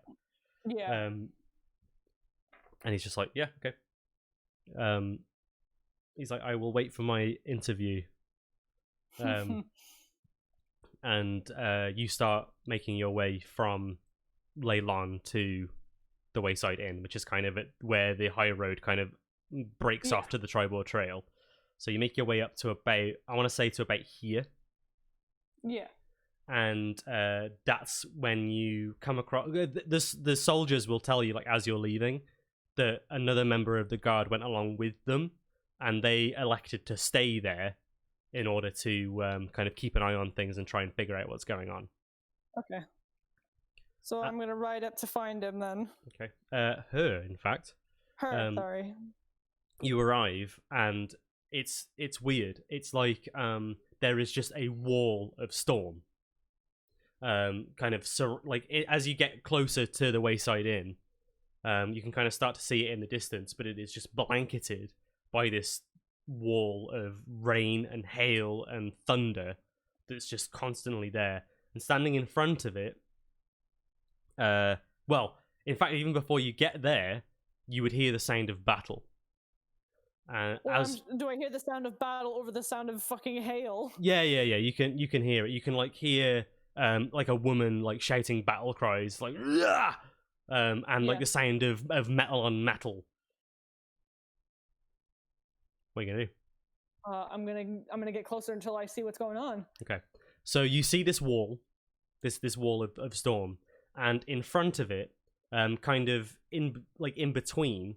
So on one side is a kind of a tall, muscular-looking elven woman with kind of this like crazy big red hair, and she's got a big old sword, wearing the Neverwinter colors, and she is doing battle with what looks like an animated suit of armor. It's like a suit of armor that on the inside you can kind of see like this like shifting air and like storm energy crackling through its insides, and it's wielding like a massive Morning Star type flail. Yeah. And they are locked in battle. Okay. And the woman kind of like the elf woman kind of like looks at you, and says, "Are you the adventurer? Yes. I could use some help." Gladly. And I'm going to I'm just gonna get closer. I'm gonna ride into battle. Okay, so you ride into Quinn? battle. I mean, if you're gonna go straight in, let's roll initiative. Okay. Quinn has advantage on his initiatives, right? He does. Okay, so I've got a 13. Okay. And Quinn got much better than me. Quinn got 15. 15. Okay. Let's roll that. I just need to do something real quick. Do this. Oh, I need to set a long rest because we definitely had more than a long rest between fights. Yes. Yeah. You're fine. Yeah. You've had a week's worth of long rests. Yeah, I just hadn't set it on the sheet, so I was just doing that. That's now. fine. Okay. So the soldier gets to go first. I'll just give you her name to make things a bit easier. She's called Emmylou. So Emmylou is going to go first, and she gets to make 2 attacks with her longsword. I don't think. No, she doesn't have a shield, so she's using 2 hands. And she rolled like just abysmally. That's a 10. That's an 8. So no, neither of her attacks hit. Stupid. Okay. Okay. Quinn. Are we in range, or can we get into range? So I'll just say, for the purposes of this, yeah. So with Lily's help, you can get into range quite easily. Yeah, because basically I want to get in so that Quinn can immediately start attacking with the longsword. That's fine. Yeah. So he basically jumps down really dramatically, and he's going to make 2 attacks with the Dragon Slayer. Okay. Just so you know as well, this creature, this kind of like animated suit of armor, is standing in the rain. It's kind of like standing at the border between the rainfall and the not rainfall. Yeah. But you can see that Emmylou is like drenched because she's been in and out of it. Also, one thing that you do also notice is a lightning bolt motif engraved into the armor. Just one lightning bolt? Several. Like 3? Yeah. Okay. Kind of all around the... And I'm just going to give this to you. You recognize it as one of the suits of armor that was in the forge of the Wayside Inn. Oh, shit. Okay. And with that, what does Quinn do? He's going for 2 attacks. Do it. Go. Bam. Okay, why did that character sheet information disappear? Okay, so first attack. He rolls a 4, but it's plus 9 to hit, so 13? 13 does not hit. His sword bounces off the armor. Try again. 19 will hit though, right? 19 does hit. Yeah. Okay. So as he kind of like, he just like goes, and then stabs in, and you notice that the magical properties of the sword kind of allows him to drive it in further and disrupt the energies within the armor. Yeah. He does it's 6 damage. 6 damage. Yeah. Okie doke. So yeah, he stabs it in and then pulls it out, and it kind of goes. Now it's your turn. Durabelle is going to also jump down from Lily, and she is going to swing her axe at it. Okay. And she's not going to hit because 6 isn't going to hit anything. No, not really. Was that 6 total? Yeah. Oh my god. I rolled a 1. Well, if you rolled a 1, it's a miss anyway. 1 is a critical fail. Yeah, I know, but I mean, like, but you don't add any modifiers to it. Like if you roll a 1, you just miss. Oh, right, okay, yeah, so I miss tremendously. Yeah. Okay, you gonna do anything else? I will bonus action spiritual weapon. Bouquet. At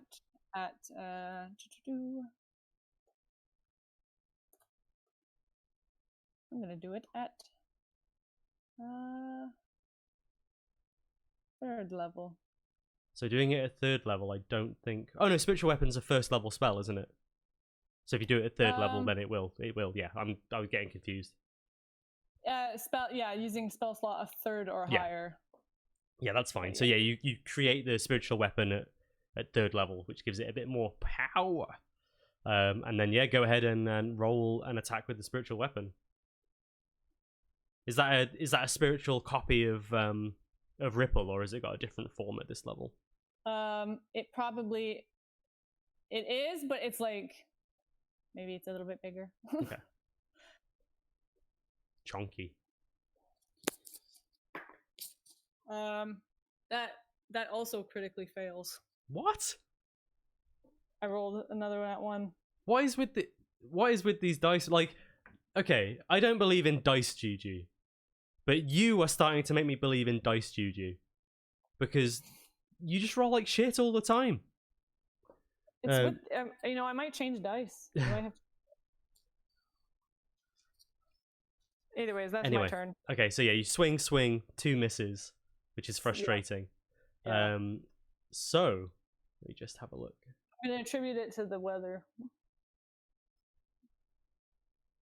Okay. So you notice that kind of like within the storm, the kind of ambient energy within it kind of like crackles on the surface of this creature's armor, as it kind of like is spinning its flail around, and it just it swings and swings and swings and swings, and then you see a bolt of lightning come down and strike the flail. Okay. And it starts to like spin even faster, and then it's going to come crashing down at Quinn. Okay. And with the energy of the storm, it's giving it this unreal speed. But it's still not going to hit. Even with advantage. So that's...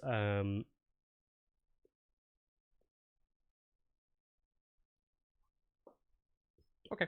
It's a 17, so that doesn't hit. No. Okay. He's paying attention to it, he's like, whoo!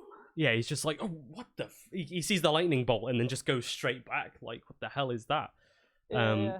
But it's worrying how fast this thing seems to be. Especially when it's got such big and bulky weapons. Yeah. So now we move down to... start of the round. Yeah. The first thing that happens is you notice that you start to feel moisture. And then you realize that the storm has crept forward and you're now in it. It's not moving, it's growing. Okay. Shit. So yeah, you, Quinn, and Emilu are all in the storm now. Okay. Just double check something.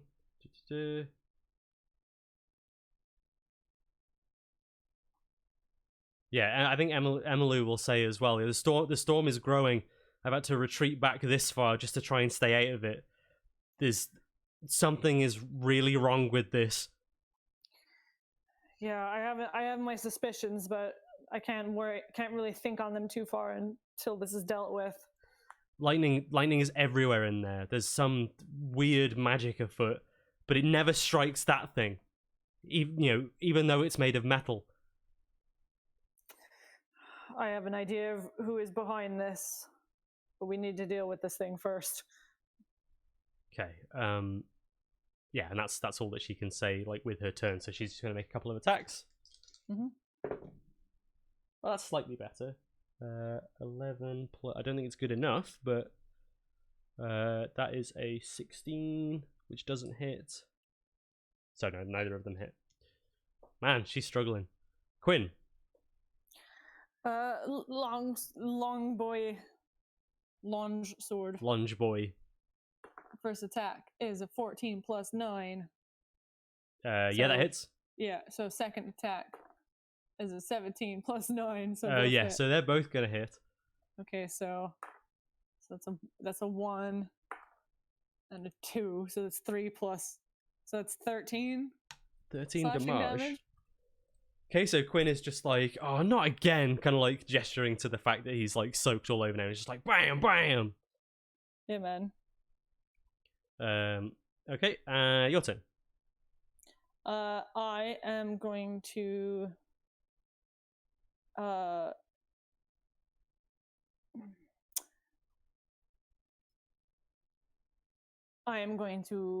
attack with the spiritual weapon first. Okay. And it's not going to hit, even though it's got a +8 to hit. If I roll like ass, it's not going to do anything for me. So yeah, 10 doesn't hit. And I'm going to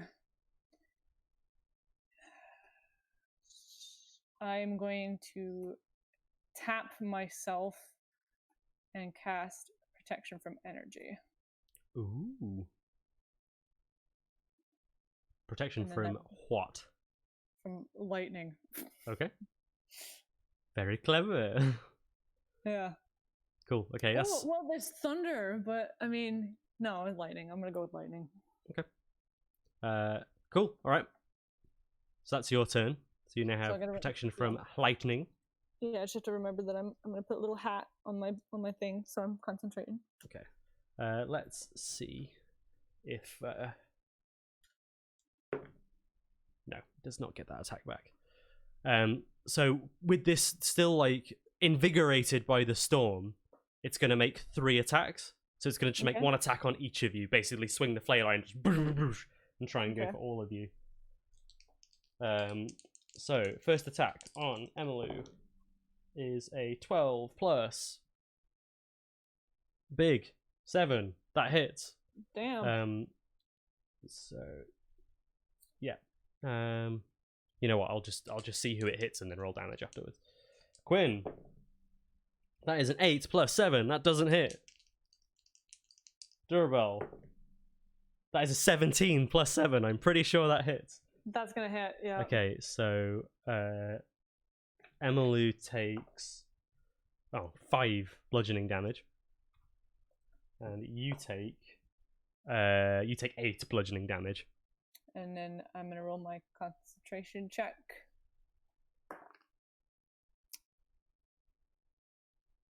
I rolled an 8 total. Bye protection from energy. It was fun while it lasted. For like, what a... You're like, yeah, no lightning's gonna get...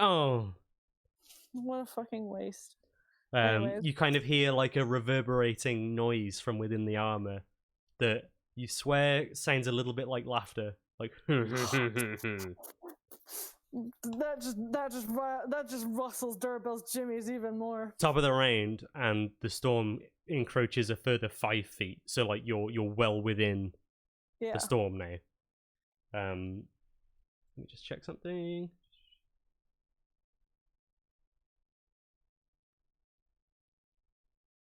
Okay. Cool. Right, Emilu. 2 attacks. Come on, Emilu. She kind of like cries out as she's swinging her sword. She does get 1 hit in. But she says, I think the storm is making it stronger. She hit. So that is a D10. Ooh, a D10. Oh my god, 1. She is not being very useful right now.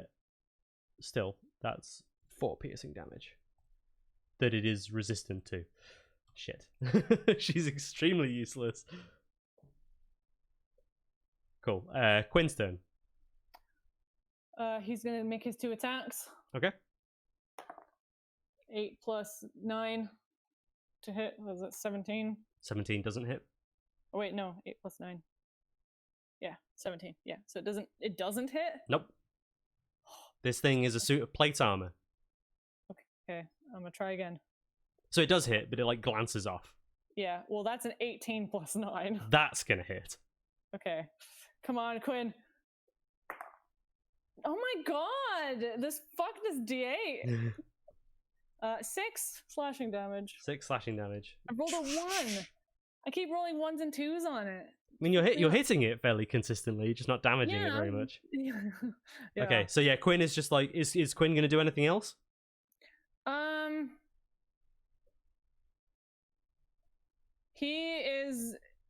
He's gonna back off. He's gonna, because he uses 2 attacks, so he's going to, he's gonna back off. So as he backs off, the creature is going to try and attack him. That's fine. That doesn't hit. That's a 5 plus 7. So the storm was, how far in the storm were you? 10 feet? Well, I don't, like, you said that she was at the wall. It's been 2 rounds since it started. So yeah, you were 10 feet in. So if he moves the full way out, then he'll be 15 feet away. Okay. So he's 15 feet away from the wall of the storm. Yeah. Okay. Your turn. I am going to swing my spiritual weapon at him. Okay. And that's an 18 plus 8 to hit. That'll hit. And it was 2d8 plus 5 now? I'm pulling up the spell at the moment. It'll do an extra dice because you cast it at 3rd level. And then I think your spellcasting modifier is plus 5 now because you bumped it up.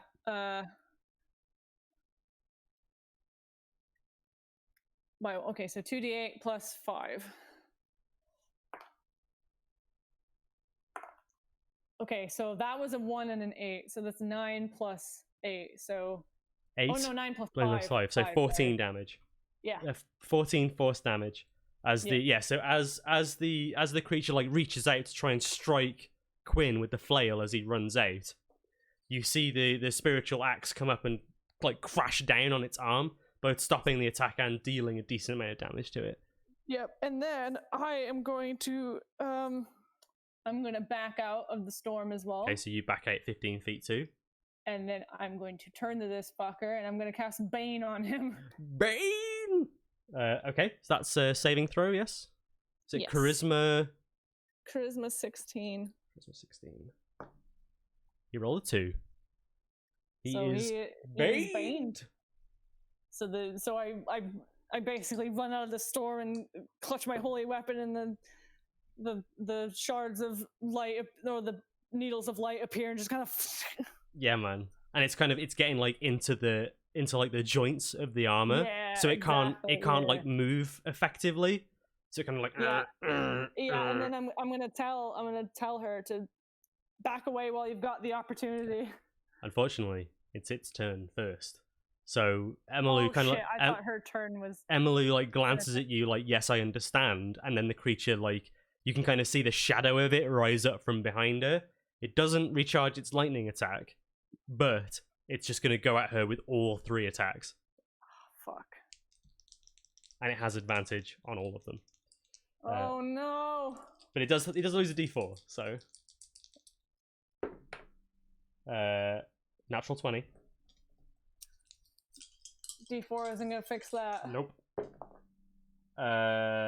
14 plus 7 minus 1. That's gonna hit.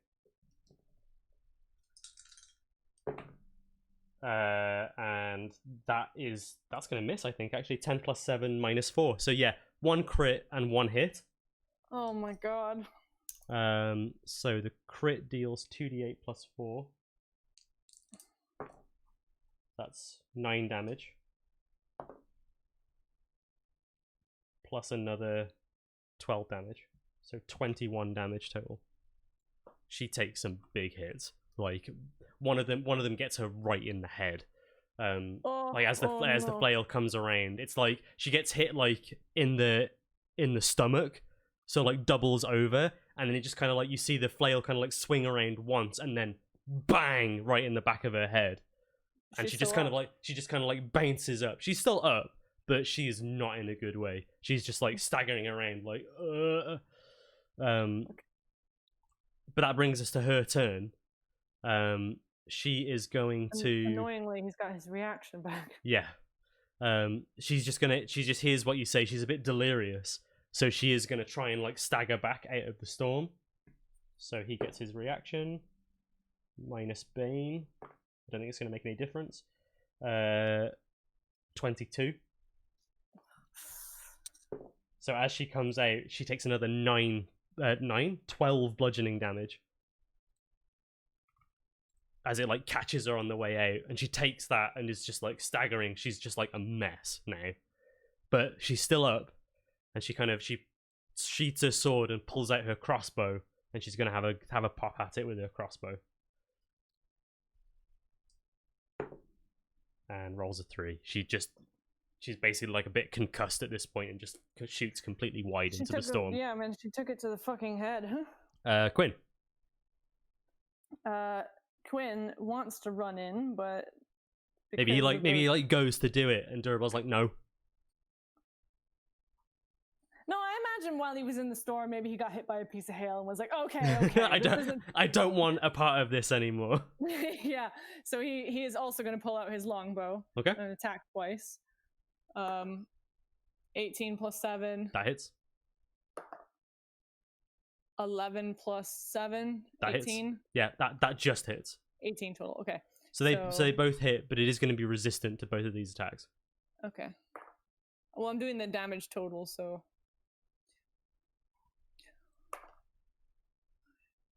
9 reduced to 4. Yep. Is that total? 9 total, yeah. What did you roll individually? A 2 and a 5. Is that with the bonus?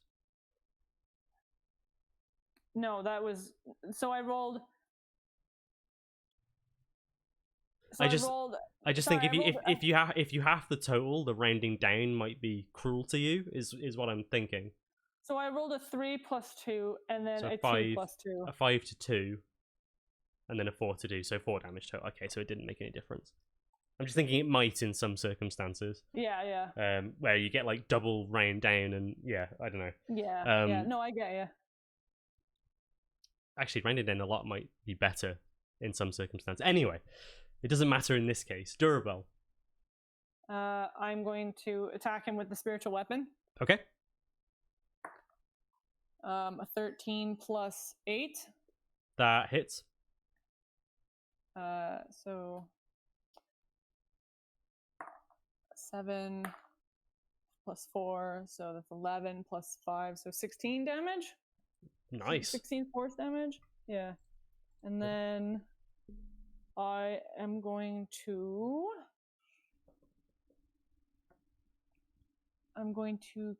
cast level 1 guiding bolt. Okay. So you pop off a guiding bolt. Cheeky level 1 guiding bolt. Yep. And that's a 14 plus. Oh, it's 14 plus 8. I can say you get like 1 billion for your spell casting. Yeah. So yeah, that definitely hits. Okay, so 4d6. It does 46 damage, Cam. I'm sorry. He's just dead. 46 damage. No, it's alive. What about it? 4 plus 4 is 8. Plus another 4 is 12. 14 damage. You you like reach back and you kind of recite a prayer to not Moradin. Yeah, Moradin. Yeah. How is it that Matthew Lillard says it? Moradin. Moradin. Yeah. And then like you thrust out your palm and the like burst of light comes out as you hear the kind of hail hitting the ground in front of you and the lightning in the distance as this creature drags its flail across the ground and makes its way towards the edge of the barrier. The guiding bolt hits it right in like the faceplate, and the whole suit of armor just explodes. Oh shit, it's dead. Yeah, it just shatters completely. What about the storm? It's still going? The storm is still going, and it's still growing. Okay, I'm gonna turn to Emilu. Yep. Who is not in a good way. Like she's just like like there's blood like pouring down her face.